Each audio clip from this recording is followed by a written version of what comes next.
Okay, good evening, everyone. So I would like to try and finish off this this section of the sugya today. We got very caught up in the complexities of the Rabbeinu Yochanan and the Beit Yosef. So I just want to make an attempt to cut through the confusion and just focus in again on the core issue over here. The core issue is we have a machlokas about Amgushi, whether they are mere magicians or whether they're also heretics, whether they're also kofrim, charshi or kudufi. That's fact number one. Question number one is, why are they arguing over facts? Just go and find out what Amgushi believe. Okay, interesting question. Then the Gemara says that Rav holds that if you learn from Amgushi, you're chayav misa. And at the same time, we know that you are allowed to learn from magicians, because there's another statement which says, that says that with the Gemara is Doresh, so we know that you are allowed to learn from magicians. The Gemara seems to take that as a given, that you can learn magic. And therefore, if Rav said that if you learn from Amgushi or Chayiv Misa, it must be it's because he held they are heretics. That's the cheshbon of the sugya. Now, by a process of elimination, therefore, Shmuel holds that Shmuel is the one who holds, Amgushi are not heretics, but are magicians. Equally, we have no evidence that Shmuel argues on the stum statement that says that you are allowed to learn magic from magicians, because the Gemara seems to take that as axiomatic. It's because the Gemara takes it as axiomatic that the Gemara uses that as a way of proving that if Rav said you're not allowed to learn from Amgushi, it must be because he holds they're also kofrim, they're not just magicians. So if the Gemara takes it as axiomatic that Rav agrees you're allowed to learn from magic from magicians, why should we assume that Shmuel holds any different? Presumably Shmuel also holds you're allowed to learn magic from magicians. However, Shmuel holds that Amgushi are magicians, and therefore he wouldn't agree with Rav's statement that you're not allowed to learn from Amgushi, because if Amgushi are magicians, you are allowed to learn from them. So that's the second point, which is, just to summarize the second point, in the sugya we have no evidence of a machlokas, Rav and Shmuel, about whether you're allowed to learn from magicians. All we have evidence of is a machlokas, what are Amgushi? If Amgushi are magicians, then presumably everyone would agree you can learn from them. If Amgushi are heretics, everyone would agree you can't learn from them. It just depends what they are. And the Gemara seems to say that Rav, you said that if you learn from Amgushi, you're chayav, that's because he held they were heretics. But therefore, by process of elimination, Shmuel holds they're just magicians, would agree that you can learn from them. That seems to be the maths of the sugya. The third ta'ara on the sugya is the testayim. The testayim of the Gemara doesn't seem in any way to be proving how we paskin about what Amgushi are. There's no evidence from the statements that you can learn from magic from magicians about what Amgushi are. If you hold that if you learn from Amgushi or Chayiv Misa, then it's, as Rav does, and it's evidence that Rav held they're not mere magicians. There's no evidence in the Gemara that the Gemara means to paskin as to whether Amgushi are heretics or magicians. So when the Gemara says testayim, all it means is that Rav must be the one that holds that they are heretics, because Rav says you can't learn from them. You don't see anywhere how the Gemara is paskening about what indeed they are. And that's the simplest flow of the Gemara. The Gemara is simply trying to bring a proof as to who said what, and nothing more than that. However, Rashi, for reasons that aren't entirely clear, perhaps textual nuance, understands that it's time with the Gemara not just to be proving that Rav held they are heretics, but proving that they are heretics. And I don't understand where we see in the Gemara evidence for that claim that they are heretics. All we see in the Gemara is evidence for a claim that there's a machlokas Rav and Shmuel, and we've now identified which opinion is Rav and which opinion is Shmuel. It may be useful to know which one is Rav and which one is Shmuel, because as we'll see later in the poskim, the assumption will be that the halacha will be like Rav against Shmuel, because when it comes to matters of Issa v'Heta, Rav is the senior figure. When it comes to matters of Mominus, we generally paskin like Shmuel. When it comes to matters of Issa v'Heta, we generally paskin like Rav. And therefore, it's interesting and important to know who said what, just for general transmission of Torah, and maybe also of relevance to Psak. But the Gemara, in essence, the sugya isn't talking about Psak. It's simply proving when it says testayim who said what. So Rashi is a little difficult. That was the summary of how we come out from the sugya. Is it possible to say that a Magushta could be only a sorcerer, or it could be a sorcerer and a Gidufi, and therefore, it could be either. You don't have to define the Magushi. It could be either of those, and all would agree that as soon as you get to a sorcerer who is also a Gidufi, then that person obviously you can't learn from. It's only Chayav Mitzvah. It is possible that, and indeed the Bach goes down that way of thought. But for the purpose of this summary of the Gemara, I don't need to worry about that. All I need to say is that since Rav holds that Amgushta is a heretic, also a heretic, or only a heretic, but the Maisa he holds he's a heretic, that's why he says you're not allowed to learn from Amgushta and you're Chayav Mitzvah for so doing. Shmuel, by process of emulation, must hold that he is not a heretic, but only a magician. And therefore, L'chura, Shmuel would therefore hold that you can learn from an Amgushta, because the Gemara takes it as a given that the statement that says that you can learn from the Holos is a sort of axiomatic, is something that everyone would agree to. So that seems to be a fair summary of the state of play. So is it possible to say that would one of them hold you can learn, when it says you can learn from him, he is referring to learning him in order to do, while the other one's referring just to learning just to know. You can say what you want. I can't prove you wrong, but where on earth do you get any evidence for that thesis? Where do we see that Rav and Shmuel argue in the halacha of the Huros? Is there any remote clue as to the fact that they argue? No, I'm not saying they argue about that halacha. I'm saying that one is talking about the halacha and saying that you're chayav if you teach, and that's why he says you're chayav. If you learn, and that's why he says you're chayav. And the other one is saying you're only learning in order. One is saying you're learning in order to do. That's why you're chayav, and one is saying he's learning in order to just learn, and therefore you're not chayav. I bounce back to you again, Max. Where do you get that from? Meaning, you can say it. There's nothing illogical in what you're claiming. It's possible, but where does one get any clue that Rav and Shmuel are arguing in any way? All we see is an argument between the two of them about how to define Amgushta, heretic or magician, or as Paul says, maybe it's about, is it both or one? But I'm not interested in that for now. For now, they're arguing, is it a Charshi or Gedufi? That's the only machlokas we see.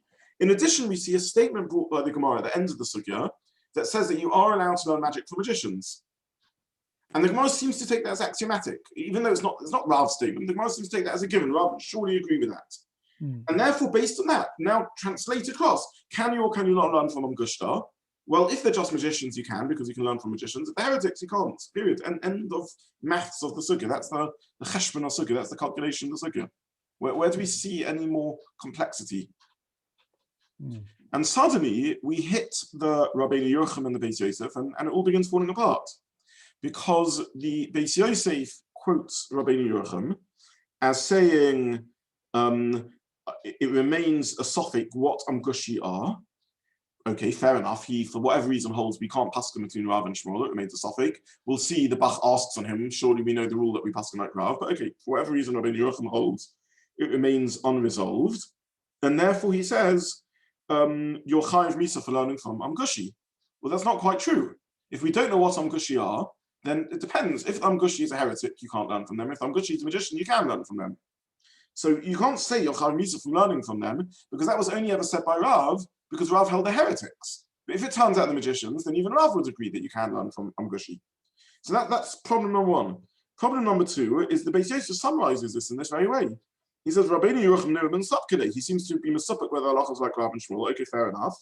And therefore he says, La halacha, whether you learn from a Chashi or from a Gedufi is also. It's not true. Rabbeinu Yochum may be saying that you can't learn from a Amgushta because we remain in doubt whether we paskin like Rav and Shmuel. But that you can't translate that to mean, therefore you can't learn from a magician or a heretic. You can learn from a magician, you can't learn from a heretic. Amgushta, let's say Rabbeinu Yochum holds, we're not sure what the halachic conclusion is, whether Amgushta is a heretic or a magician. Fair enough. Therefore, in practice, you dare not learn from Amgushta because maybe he's a heretic.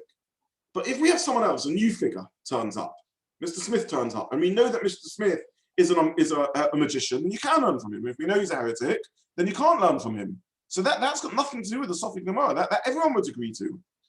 So why does the Beis Yosef say that Rabbi Yerucham, who's Mesupik, what the status of Amgushta is, whether we pass on like Rav and Shmuel, is therefore Mesupik, therefore says you shouldn't learn from a heretic or a magician? Not true. Whether the Halacha is like Rav and Shmuel, they're simply arguing what Amgushta is. But everyone would agree that you can learn from a magician because that was axiomatic at the end of the sugya as a given. So I have no idea what the Beis Yosef is saying in Rabbi Yerucham, how he's understanding Rabbi Yerucham. So that's the question we have on the Beis Yosef. And indeed, if we cheat and look all the way at the end of page 3 in the Gaon, the Gaon says this. The Gaon brings the Shulchan Aruch. Let's have a look in source 9. It's going on the Shulchan Aruch. The Shulchan Aruch, of course, written by the same Rabbi Yosef Cairo who wrote the Beis Yosef, as quoting Rabbi Yerucham. So the Beis Yosef is Rabbi Yosef Cairo on his commentary on the Torah, but then it translates into Halacha and Maisa. At the end of source 9, at the end of Simon Kuf Ayin Test Yud Test, he says, Halomed min ha'amgushi, afilu devei Torah chayiv misa. If you learn from Amgushi, even devei Torah, you're chayiv misa. Now, when we see that line in the Shulchan Aruch, it looks like he's paskening that Amgushta is a heretic, and therefore you can't learn from a heretic. But were the Beis Yosef to have a possibility, were the Beis Yosef to know that Amgushta was a magician, then you'd agree you can, because that's what we saw in the Gemara. You can learn from a magician. If we're mesupik about whether Amgushta is a magician or a heretic, then it's a bit funny that the Shulchan Aruch would say you're chayiv misa. You're not chayiv misa because we don't know what Amgushta is. Maybe he should have said asa. Okay, but that's what we see and think when we learn the Shulchan Aruch. However, based on the Beis Yosef, it appears if the Beis Yosef here is paskening consistent with, if the Shulchan Aruch is paskening consistent with what he says in the Beis Yosef, there's something deeper going on. The Beis Yosef here is paskening, the Shulchan Aruch is paskening like Rabbi Yerucham, who indeed in the Beis Yosef's reading of Rabbi Yerucham said this. I'm a support what they are, therefore it's also to learn from them. Says the Gon in at the bottom, Hallo made v'chulos, so pek zayin to Shabbos, but mavur sham the dafke b'min. There it's mavur that it's only from a min you can't learn. Everyone would agree that you can learn from Machashiv. So the Gon Baruch Hashem in good company, the Gon is learning the Gemara like us, that everyone agrees you can learn from Machashiv. That was never the machlokas between Rav and Shmuel. The machlokas was, what is an Amgushta? But everyone agrees you can learn from a magician and can't learn from a min. Rabbi Yerucham, Kosav to Mishnei Masa. Rabbi Yerucham says they're both also. The Kosav Beis Yosef, the Beis Yosef says, Mishum Nusapkele Yelach Rav and Shmuel. Whether the Halacha is Rav and Shmuel, but that's got nothing to do with it. Whether the Halacha is like Rav and Shmuel doesn't make it also. So what on earth is the Beis Yosef's explanation of Rabbi Yerucham? And their words are a tema. So we're in good company. The Gon also left the Beis Yosef and the Rabbi Yerucham and the Beis Yosef's interpretation of Yerucham as a tema, as incomprehensible. So this is, I think these are important Maramakomis to see, because they force us to clarify the cheshbon of the Gemara. And what we're left with is two readings of the sugya. What the chora is the more understandable reading. I want to take sides here in a machlokas between a Vilna Gaon, a Beis Yosef, and a Rabbi Yerucham. But what we understand better in the sugya, which is the Vilna Gaon, and which seems to us the simple understanding of the sugya, that everyone agrees it's mutter to learn from a magician, everyone agrees it's also to learn from a min, and we have a simple argument about what an Amgushta is. And then the other way to learn the sugya is Rabbi Yerucham and the Beis Yosef. I can say how they learn the sugya, but I can't pretend to understand it, which is that the machlokas Rav and Shmuel is whether you can learn from a magician or not. And somehow caught up in the argument about what Amgushta is also machlokas about whether you can learn from a machashif or not. And since with Mesupik, how we paskin, we have to worry for Shmuel's view that you are not even allowed to learn from a magician. And therefore, Halacha L'maisa, one can't learn from a magician either because of Shmuel, even though the Gemara seems to say that one can learn the horos from a magician. That's the summary of the machlokas Rishonim in our sugya. One Rishon I can say without understanding, another opinion we seem to understand better how it learns the maths of the sugya. And in a moment we'll look at the Bach who has a third reading in the sugya. And the graph, if the graph says Karaba or Shmuel, is that just a typo? Yeah, it's a typo. I need to actually check in the original what was said, but yeah, it's a typo. I just want to ask, I'm sorry to possibly interrupt your flow of the logic of how people are understanding the sugya, because I think that is clear, and I agree that the interpretation that you understand is much clearer to me. But I just, in terms of actually how the Gemara is learning it, I'm struggling with its proof from the pasuk. I understand lo tilmad la'asot, but then it seems to learn that's in a context of talking about magic and sorcery. But the very first thing that's listed in the list in Devarim Yud Chet, so that's pasuk Yud, and then in Yud Aleph when it gives the list of things, it's other way around. That's Tet, and then in Yud it says Lo yimetzebecha ma'avir beno avito ba'esh, and then it goes on to all the sorcery. And Rashi there says that's avodat molech even, which sounds like avodah zara. It's not just sorcery. So correct. Let me get a chumash because I put my chumash away. Let's have a look at the psukim inside. It's Devarim Yud Chet. So I think it's pasuk Tet is the lo tumad la'asot, and then pasuk Yud is the list of sorceries. But to me, it appears to also include the first thing it says is an act of avodah zara. Because these are two separate things. Let me just show you the psukim again. These are two separate items. In pasuk Tes it says, I don't see any mention of magic in pasuk Tet at all. All the magics in pasuk Yud.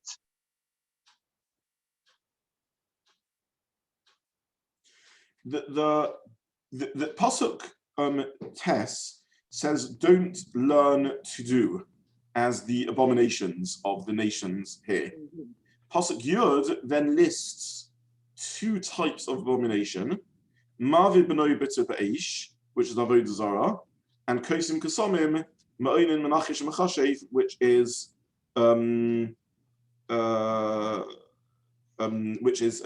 kishuf. So why are we learning that pasuk Tet is only referring to the abominations in the second half of pasuk Yud?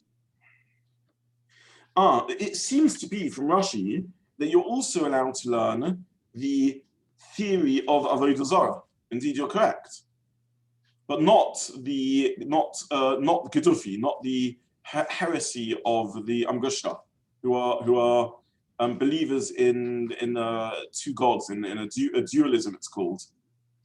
So again, how does the Gemara work? If that's our interpretation of the pasuk, how does the Gemara work? Because likewise, you could learn avodah zara lahavin. Right. It seems that Gedufi is worse than avodah zara. Rashi, who says avodah zara, I don't know if Rashi here is censored. There is an indication in Rashi Divrei Masechet Shabbat says Gedufi kol devar of Divrei avodah zara, but Rashi also refers to them as a min, and in the Girsa of the original print it says kol devar of Divrei minus. So I don't know if the issue here is avodah zara or heresy. Now, if it's heresy, we know why.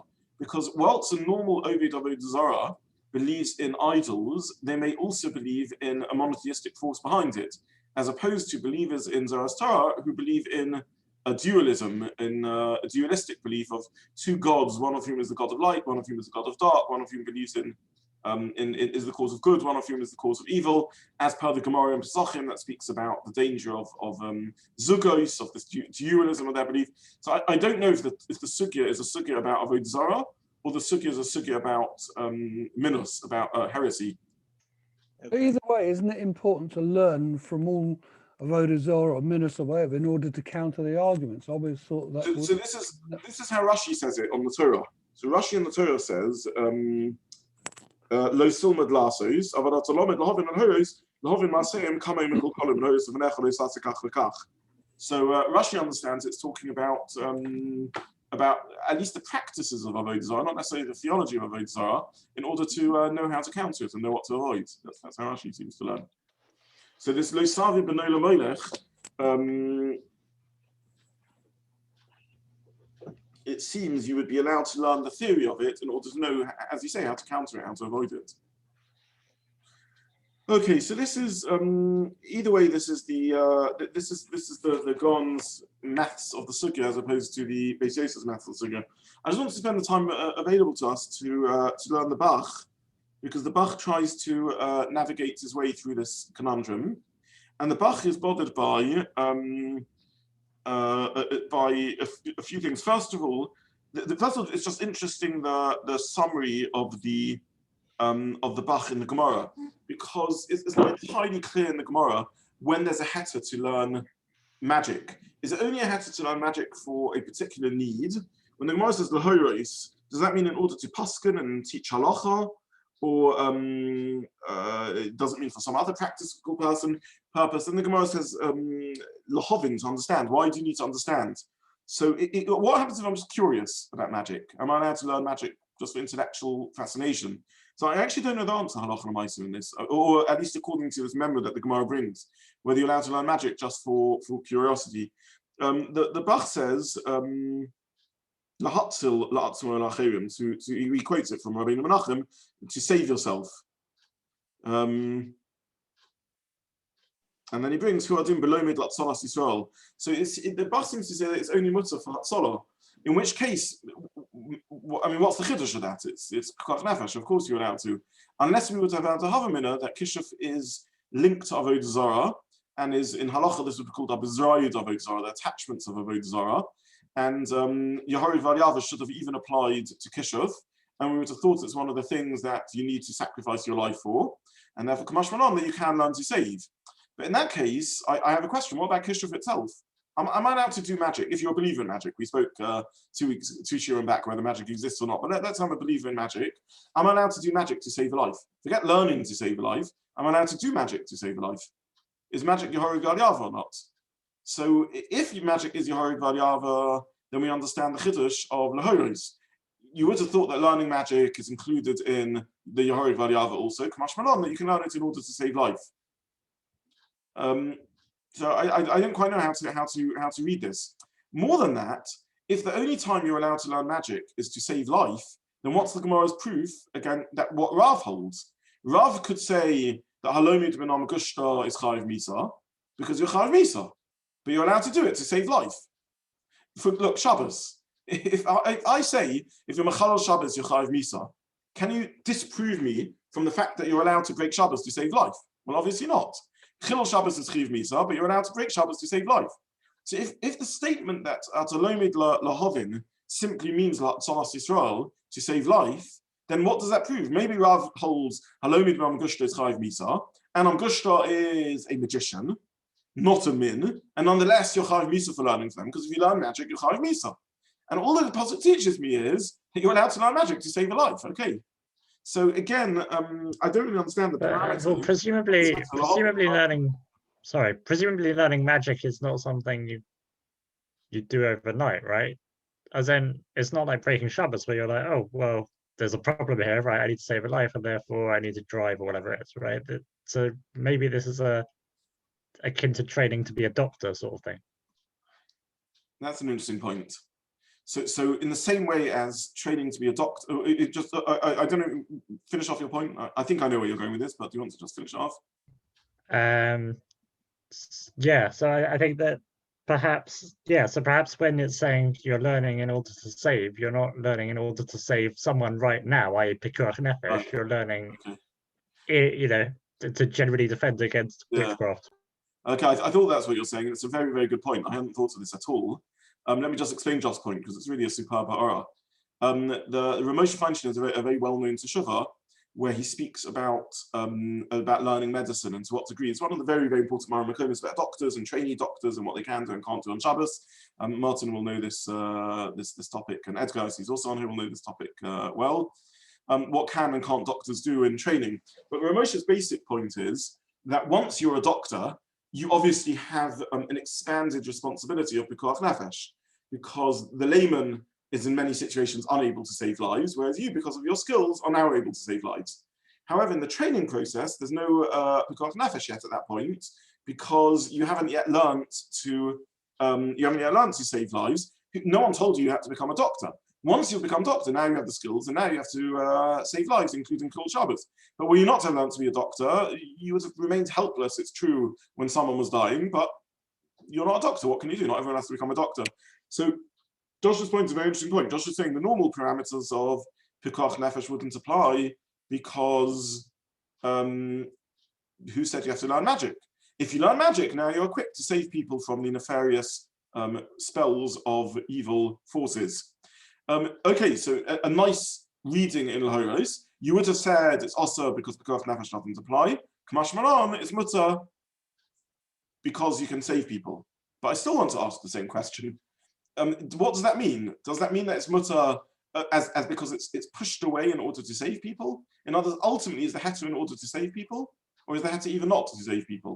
If the heter is only to save people as per the Bach, or the Rabbeinu Menachem more accurately, then again, what's the proof about what Rav held? Rav could hold that where you're stum learning out of curiosity. If you're learning because you're training to save lives, to become a lifeguard, to become a doctor, then it's mutter.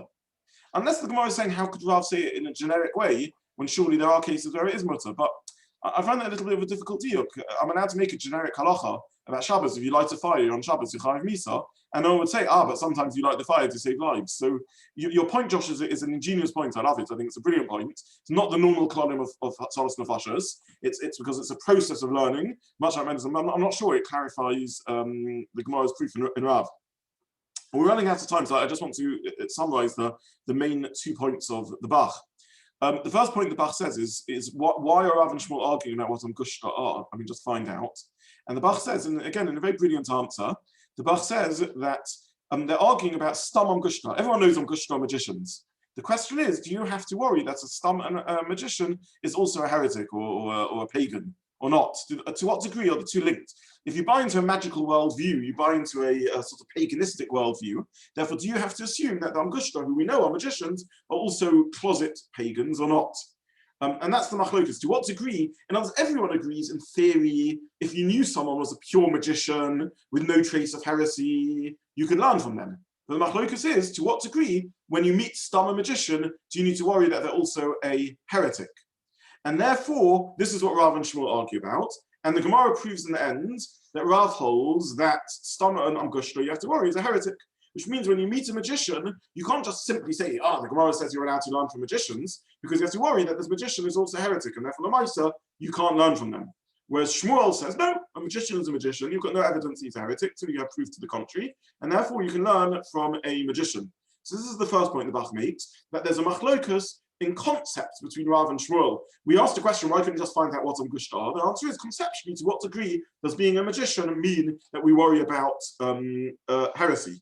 The second outcome of the Bach's Chiddush is that it's applicable halacha l'maisa. In other words, even though we don't meet Amgushi anymore, but when you meet a magician, to what degree do you have to worry that they are also a heretic? The third advantage of the Bach's reading is that now he has an explanation in Rabbeinu Yerucham. Rabbeinu Yerucham says, I'm a suppak how we paskin, and therefore paskin you shouldn't learn from Amgushi and you shouldn't learn from a magician. We asked on Rabbeinu Yerucham that surely the Gemara says you can learn from a magician. You can't learn from a heretic, but you can learn from a magician. So what does Rabbeinu Yerucham say? I'm a suppak how we paskin, and therefore you also can't learn from a magician. The answer is I'm a suppak how you paskin, and therefore I don't know if you can learn from a magician because I'm worried that we paskin that every magician also might be a heretic. So in that sense, the Bach resolves the Rabbeinu Yerucham, and all that's left outstanding is one question which the Bach asks, which is, surely we should paskin like Rav based upon the principles of Rav and Shmuel, Halacha Rav in Issa and Heta. This is the Gemara, the Bach's reading of Rabbeinu Yerucham, which is a new reading in the Gemara and resolves the problem of Rabbeinu Yerucham's shitta. Rabbeinu Yerucham understood the machlokus is, to what degree do we have to worry that every magician is also a heretic? And therefore it's applicable, it makes sense, it's Pesach, which is don't learn from a heretic in case we paskin like Rav, because don't learn from a magician in case we paskin like Rav, because even though every heretic, you can learn from a magician, nonetheless we're worried that every magician is a closet heretic. So this is Rabbeinu Yerucham's reading in the Gemara, and with that we will conclude, reasonably on time, our discussion of the sugya. And in Hashem, the next sugya we learn will be Tekufas and Mazoros, for which I already gave out sources, but I think this draws to a close what I wanted to say on magicians. There's an interesting Tosfos over here that Philip sent me a Maramokon on. Philip, maybe if you want, you can post on our group the source on the Tosfos, but I don't plan to say anything around Tosfos and the Aruch that he brings. There will not be a share on Sunday, but next Tuesday I will give a share on Tekufas and Mazoros. So I'm looking forward to that new sugya.